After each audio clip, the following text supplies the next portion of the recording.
Good morning, students. Today I am going to teach you the humerus. Humerus is a bone of upper limb.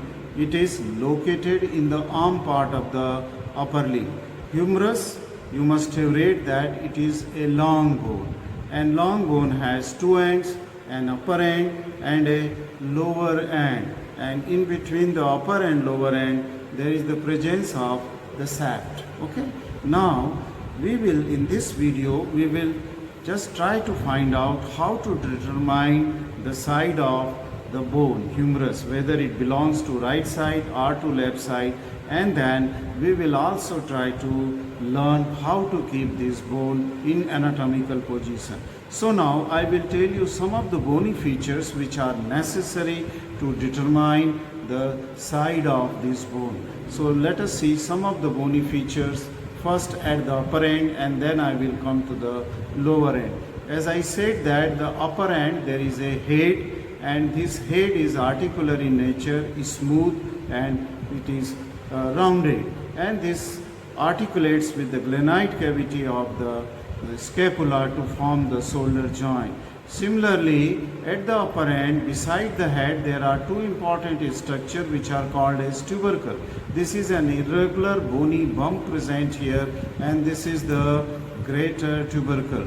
On other side, this is another smaller bony structure, and this is called as the lesser tubercle. I hope you are able to see the greater and lesser tubercle, and in between the greater and lesser tubercle there is a presence of a groove, and this groove is called as the bicipital groove or the intertubercular sulcus. So in the head you have to remember there is, upper end, you have to remember that there is an articular head and there are two tubercle and intertubercular sulcus. Let's go to the lower end. If you see the bony feature of lower end, there is presence of the two articular surface which are smooth. One is rounded, okay, and this is called as the capitulum, which articulates with the head of the radius. Then there is a pulley-like structure which is also articular in nature, and this is called as trochlea. So there are two surfaces, articular, one is capitulum and another is the trochlea, pulley-like structure. If you see the other bony feature at lower end, this is the bony prominence, okay, which is projecting towards the medial side, towards the median plane, and this bony projection is called as medial epicondyle. A similar epicondyle is present on lateral side also, but then it is not prominent, and this roughening of the lateral epicondyle is here, which is placed above the capitulum. This is called as lateral epicondyle. Then if you will turn this see the opposite surface of this lower end, then you will see that there is a very large fossa here on posterior aspect, that is called as the olecranon fossa. So remember that the olecranon fossa is the fossa which is present on posterior aspect, okay. And if you will try to feel the lower end, this is an expanded end, and this expansion is from side to side while it is flattened in the antero-posterior direction. If you will hold the shaft and trace the shaft between upper end and the lower end, and if you will hold in the middle part of the shaft, it is almost cylindrical, okay, it is almost cylindrical. Thus these are the bony points which will help you to determine the side of the humerus bone.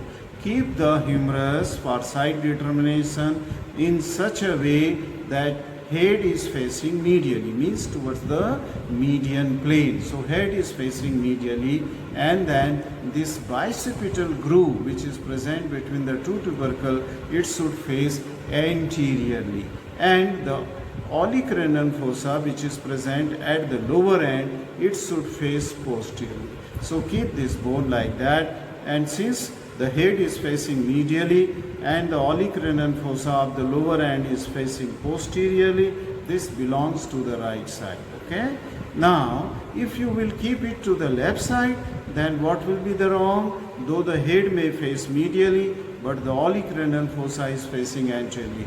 That is wrong. So you should keep it olecranon fossa posterior. Thus you can determine the side of the humerus. Just practice this side determination in 3-4 bones, and then you will be able to identify the side.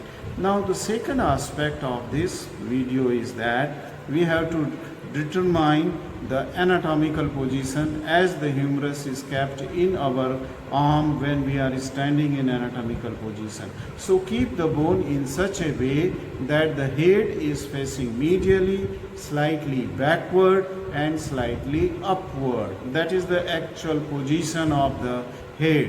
In this position if you will keep, then you will see that this bicipital groove or the intertubercular sulcus between two tubercle, it will face exactly anteriorly. Okay, this will determine the anatomical position of the humerus. I hope that both the aspect, that is side determination and the holding the bone into anatomical positions, are clear to you. Thank you very much.